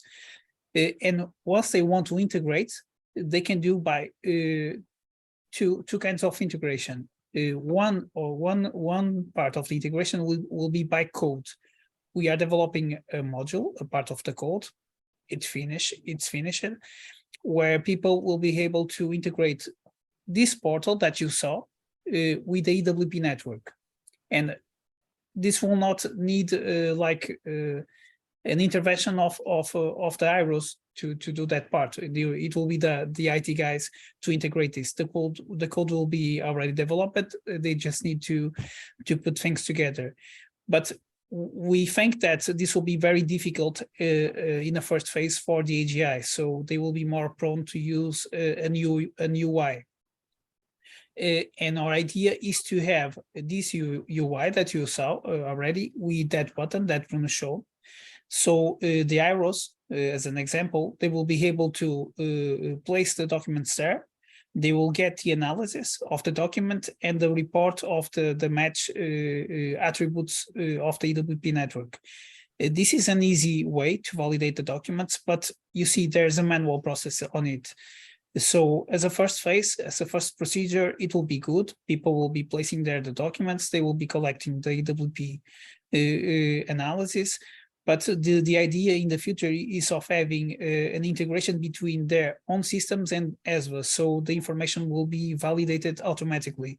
So whenever we place a document in the queue for validation, or the process of mobility places that document in the queue, you will get instant results without exchanging documents from one side to another, and instead of exchanging documents through email. So that's the idea of ESVA. And I hope that I answered the question of the security and the place of ESVA in the EWP ecosystem. Thank you, Filipe. And we have two more very related questions, and more or less answered by you, but just for sure, can you just clarify that what is a code? When we say code, what do we mean by that? And what is the role of the IRO in the implementation? Yeah, the IRO in this case will be like the final client as the students and as the academics. They will use the module in one of the two ways. They will be using the module through the UI or through their own systems with integrations with this module. But let me try to explain better. We, consortium of ESVA, we will deploy two parts of ESVA. The first part will be the portal, and everyone will be able to install this portal on their premises. So as an example, Porto will install this portal. This is in dev. We'll put this in production, and all the community of University of Porto will be able to test the documents instead of going to Acrobat Reader or instead of going to online tools that sometimes are malicious. And we are sharing documents with the World Wide Web, so it's better to have an on-premises stuff to validate this. So this is what Porto will do, and other AGIs can do the same, can install the ESVA portal on their premises for their community and make this available only for their network. So everyone will be able to validate the documents. This will be the first part of ESVA. And the second part will be the connection of this with the EWP network. And we will deploy another part, the second part of the code, that the IROs don't need to understand that code. We will keep this code in the tutorial of implementation to the IT guys. The IT guys will connect this piece of code with the EWP network and between ESVA and the EWP network, and you will get the results in one of two ways: through the UI, if you want to use the UI. But remember, IROs, if you are validating 1,000 processes, it will be like a manual process. It will be good. It's better than we are doing now, because we are exchanging documents. And we are validating through the Acrobat Reader, and sometimes we are not validating at all, I guess. It's somehow unfeasible because you need to finish the mobility processes, and people, we have examples, but I can go back to them later. So you can do this through the UI and you will get a report, but the ideal scenario is of having an integration between your own systems, your in-house systems. So whenever you initiate a process of a mobility process, the document is generated, the document is signed internally, and this will start a process of validation without having UI rows or something validating the document one by one. This can be automatically. And we need it. We need it because we are exchanging now documents through the email and etc. And sometimes we ask the student to sign the document electronically, and the student goes there and signs by hand and then digitize the document and then uploads the document, and you say, no, you need to sign electronically. So the student goes to the Acrobat Reader, they write their name on the Acrobat Reader, and they think the document is signed. It's not signed. And we need to go for 3, 4 times 5, and sometimes we cannot handle it anymore, and we need to start a mobility process. So the technology here is not helping at all. And ESVA is a first step to help people understand better the electronic signatures. And we have more ideas for the future, and at least we will solve this part of the validation. I have a tool for people avoid the validation through the Acrobat Reader and through the online tools or World Wide Web that sometimes can be harmful. And sometimes we are exchanging personal data through the web, and it's not intended. So, Anita, there's a second question. The second question, so it was about the code, but it's clear now, I think, and even the person who asked this question confirmed that it's clear now, and what's the role of the IRO in the implementation process. So I think it's also clear now. Yeah, just to complete, the IROs are important because they will help us on standardize the information on the EWP network.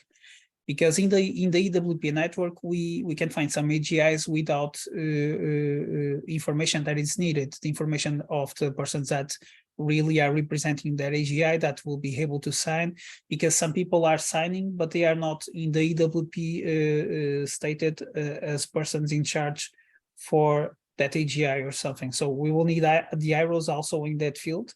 But that is one of the goals of the EWP as well, of having a much more complete network with all the necessary data, so every AGIs can see each other's in a common way. So in the end, Anita, I will just add one thing, because I think you were heading one more question now. Yeah, is it possible to sign more documents at once? I mean, sign and maybe validating the signatures. At least depending on the software that is being used for the signature, at least validating it's possible. As Ricardo showed, you can validate multiple documents at once. This is possible through the UI, and with the integration, this will be also possible, because you can queue 1,000 documents. You can go and take your coffee. This is something that must be done internally, of course. It depends on your own systems. And then when you come back, you will have a document validated with the results there. So that's the ideal scenario. But first, let's go through the UI and put people testing the documents through the UI. And then let's help people to integrate the module machine to machine and make this more autonomous. And I don't know if there's more questions related, but I forgot to mention one thing. And I guess there's a question related to it, when ESVA will be available. Yeah, during the first part of December, our goal is to put the code of the portal, as it is already, on the EUF repository. And as a start, we can invite all the attendees to download that code and give this code to the IT guys on your universities and the tutorial that we have produced, so they can install this portal on premises, and everyone will have an instance of ESVA. This will help you because you will not need to use Acrobat Reader and other tools to validate. You will start to extract data from the documents, and you will get results. At least you'll be able to see if the document is well signed or not. This will be the first phase, and this is what we will do during the first part of December. Then the second part, after some validations, internal and external, we will offer the possibility of these same AGIs and others that will join download the integration module, and this module will allow the institutions to integrate the ESVA with the EWP through the EWP nodes or through the dashboard, and that's the second part. But at least for the first part, we can say that in the first part of December, we'll contact you to encourage you to install ESVA on premises. And we have another idea of having an instance available to the World Wide Web without connection to the EWP, but we'll keep in touch with you, and we will reach you to encourage you to test ESVA and to use ESVA. Thank you, Filipe. And now I just want to show you two more things before leaving. It would be really help us if you give your feedback about this webinar. You can see the link here on the slide, but also it will be shared in the chat and in a follow-up email. And the last thing, it's the ESVA project website, the link to the ESVA project website.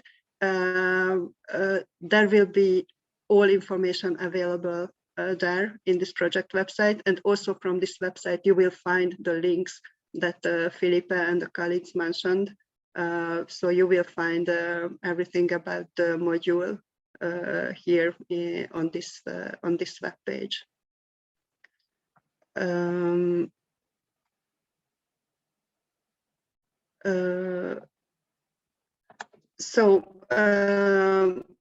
I think it brings us a webinar, and thank you for your attention, and we hope that you will like the ESVA module, and we hope that you find useful this webinar, and all the further information will be available, and the recordings of this webinar will be also available. You will find the link on the web page. Thank you.